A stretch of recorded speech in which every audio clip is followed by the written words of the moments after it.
I'm Josh Wicks of Wicks Rods and Customs, and I proudly sponsor this video. Well, class, I'm back.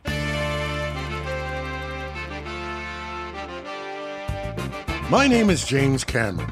No, not this James Cameron, this James Cameron.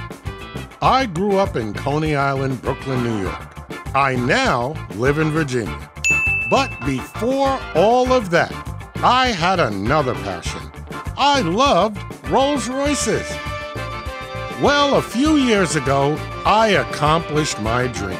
I purchased a 1985 Rolls-Royce Silver Spur. And that's where the nightmare began. But it was through trial and error that I discovered that there was a way to actually purchase these cars and maintain them that could save the buyer of future cars like this thousands of dollars. Now that is the sound of power. Let's take a trip. Come on, come along with me. I have now taken that knowledge and will now share it with you. My name is James Cameron, and I want to welcome you to the Rolls-Royce and Bentley University Buyer's Guide. Let's start class. Here we are once again at our secret location. This time once again with Rich Bradshaw. He's going to show us his 2025. Let's go. Class, we're here once again at that secret location. And once again, I have my good friend, Rich, who has a number of these cars. You already saw him in a couple of videos with his R-Type. Now we're going to highlight another one of these cars because he has a number of them. This one is the 2025.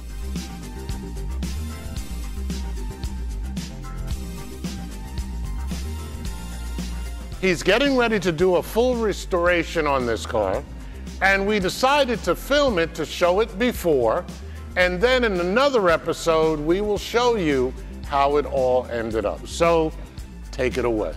Okay, thank you, James. Some basics on the 1934 2025 horsepower. This was one of the most popular models for Rolls-Royce during the war era. Its predecessor was a 20 horsepower Rolls-Royce like this, and these were built from 29 to 1935, and they made about 3,800 of them. Previous to this, there were Springfield Rolls-Royces that were built in Springfield, Massachusetts, and other Rolls that were built in the UK. This was built in the UK and exported to the US. Of the 3,800 or so that were built, almost 70% of them are still on the road. 6-cylinder, 25 horsepower. This thing has a 4-speed transmission. The third and fourth gear are synchro meshed. It's right-hand drive. The gear shifts on the right. It has an electrical system. It's 12 volt, negative ground. It has a coil, and it also has a mag backup for starting. Single carburetor, 6-cylinder inline. Top end is 78 miles an hour, and they say it can from the first to fourth takes 20 seconds to get up to 56 miles an hour. So it was a horse. Yeah, 6-cylinder engine, straight inline, cast iron head, aluminum pan, and steel block. I should say 6-cylinder. We have the air cleaner here. The interesting things on this has, if I want to jack up the front end, I take this piece off, and I pull this item up, and I start turning, and 2 leaves come down the front and lift the car off the front end. So you don't need a separate jack. Also on this car, it has a Bijur lubrication system, which is back in here, and it's this piece here that's filled with oil, and there's a pedal on the floor under the dash, and every 200 or 300 yards, or 200 miles, You push this pedal 4 or 5 times and it self-lubricates all the places underneath the car, except for the drive shaft. So elliptical springs in front and rear, drum brakes front and rear, servo assist in the front, and mechanical in the rear. Huge brakes. Something else Rolls did on this was the temperature control on the vanes on the front of the radiator open up by the thermostat, depending upon the heat, they open and close. So very, it's a single carburetor, but it has a starting carburetor, and a regular carburetor. We have the interior of the 2025.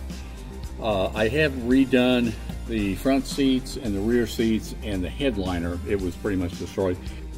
The 2025 has, the front windshield does come out for ventilation.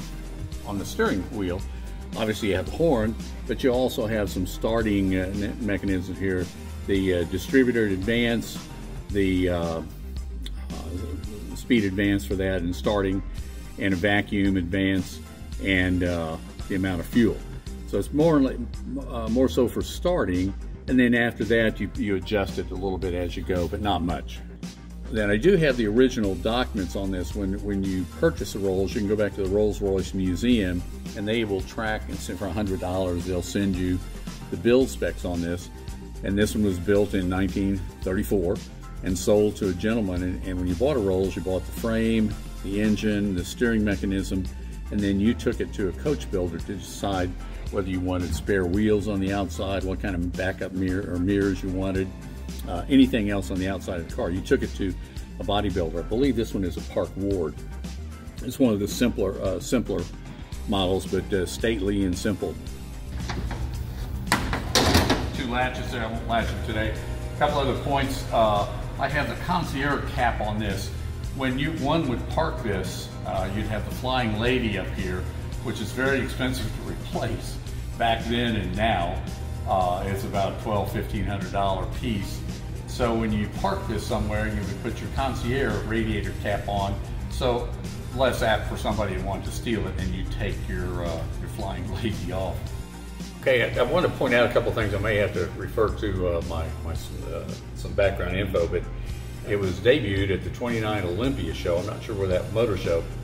And it's popular because it became the greatest success of the interwar models, over twice the number of its contemporary sibling, the Phantom II.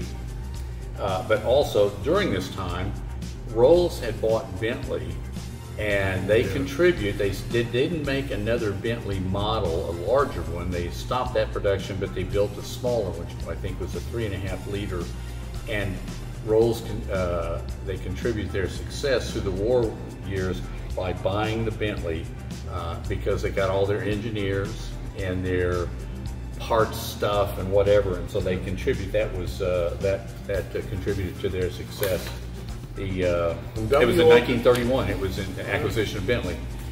They discontinued the 8 liter, and they built the 2 3/4 liter Rolls-Royce that was the economy version. It was the first Derby Bentley, the 3.5 liter Bentley, and they called it a silent sports car. But that acquisition allowed them to be successful, and building this 2025, the marketplace was just proper. It's hard to imagine how it allowed them to survive when they only built 3,800 of these things, but not like 30,000, but it did. And I love this.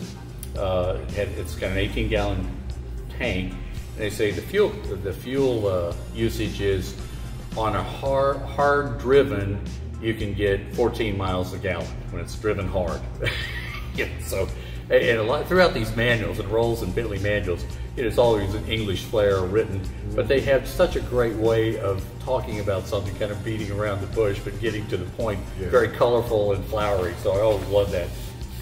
Anyway, good car, solid. I'm very eager to get it back on the road again and getting the carburetor fixed, because it's a showstopper too. It's a conversation piece, just like the Bentley. It's like your Bentley, yeah, just like the Bentley. But James, thanks again. No, well, thank you for letting us see another one of your beautiful cars. I want to see this one running, so yes, absolutely. Well, we're going to do another video where we show the car now fully restored, and hopefully you'll have us back for that. Very good. We sure will. Class, I have an update for you. What we're going to be doing is taking a break for the month of August. We are revamping our curriculum, and we also have a very, very, very special guest for the upcoming class. His name is Evan Mortons. Evan Mortons was in charge of public relations for Rolls-Royce and Bentley motor cars from the early 70s through the 80s. And he will be a special guest. So we're going to revamp the Rolls-Royce and Bentley University, so make sure you stay tuned. So after the month of July, I will see you back again in September.